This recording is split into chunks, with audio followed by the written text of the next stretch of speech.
तो आज बात करते हैं एक ऐसी धातु की जिसकी कहानी बड़ी कमाल की है। एक ऐसी धातु जिसने हजारों सालों से हमारी दुनिया को एक शक्ल दी है। और ये कहानी है चांदी की। तो चलिए शुरू करते हैं इस शानदार दास्तान को।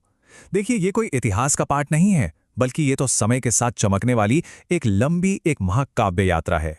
तो हमारी कहानी का पहला पड़ाव, इसका पहला अध्याय हमें ले जाता है कोई 5000 साल पहले, उस दौर में जब इंसान और चांदी का रिश्ता पहली बार बन रहा था।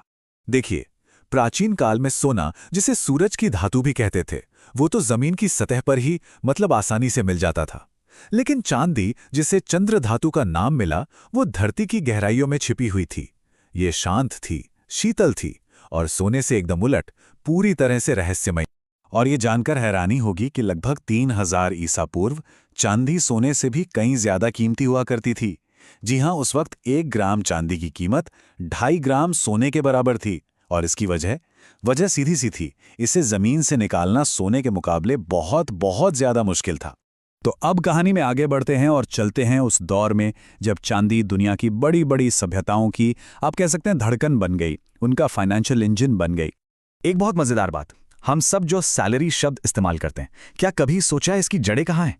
ये जुड़ी है प्राचीन रोम से। असल में रोमन सैनिकों को उनकी सेवाओं के बदले चांदी के सिक्कों में पेमेंट मिलती थी और इसी पेमेंट को सैलारियम कहा जाता था। तो अगली बार जब सैलरी हाथ में आए तो याद रखिएगा, ये भी चांदी की ही एक विरासत है।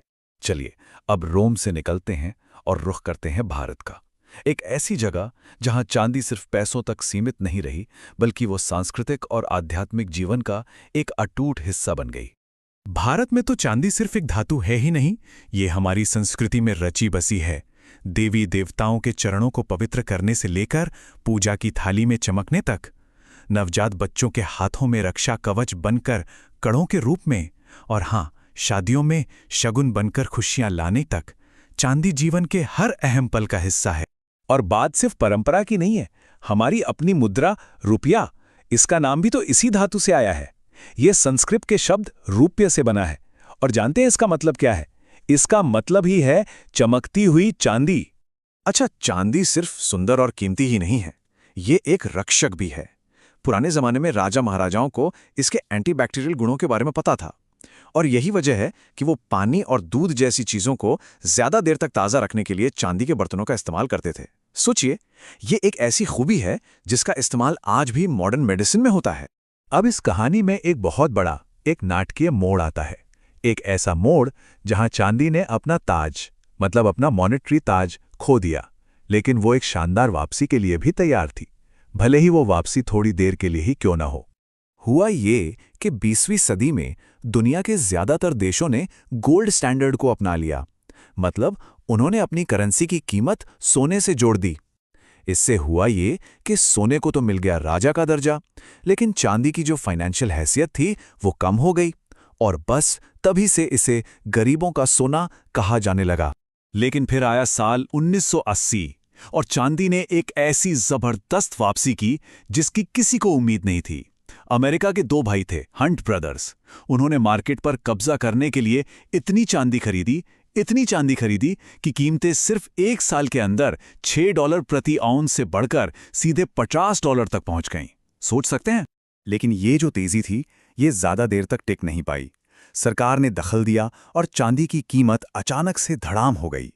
फाइनेंशियल हिस्ट्री में इस दिन को आज भी सिल्वर थर्सडे के नाम से याद किया जाता है। तो चलिए, अब कहानी को आज के दौर में लाते हैं और देखते हैं कि कैसे चांदी ने हमारी इस हाईटेक दुनिया में एक नई पहचान बनाई है। एक ऐसी पहचान जो शायद गुमनाम है, लेकिन बहुत बहुत जरूरी है। तो सवाल यह है कि आज चांदी है कहाँ? सच तो यह है कि यह हमारे चारों तरफ है, बस हमें सीधी सीधी दिखाई नहीं देती। हमारे मोबाइल फोन में, छतों पर लगे सोलर पैनल्स में, हमारी इलेक्ट्रिक कारों में, और तो और मेडिकल इक्विपमेंट में भी। एक अकेले स्मार्टफोन की बात करें तो उसमें सिर्फ 0.3 ग्राम चांदी होती है। सुनने में तो ये बहुत ही कम लगता है ना? लेकिन जरा सोचिए, जब दुनिया भर में करोड़ों अरबों फोन बनते हैं तो यही जरा सी मात्रा चांदी की ग्लोबल डिमांड को आसमान पर पहुंचा देती है। ये छोटी चीज बड़ा असर वाली बात का, आप कह सकते हैं, एकदम परफेक्ट उदाहरण है। तो इस दास्तान के आखिरी पड़ाव पर चलिए अब भविष्य की तरफ देखते हैं और समझते हैं कि अगली पीढ़ी की टेक्नोलॉजी के लिए चांदी क्यों एक बहुत ही अहम धातु बनने जा रही है। देखिए, आज पूरी दुनिया ग्रीन एनर्जी की तरफ बढ़ रही है ना?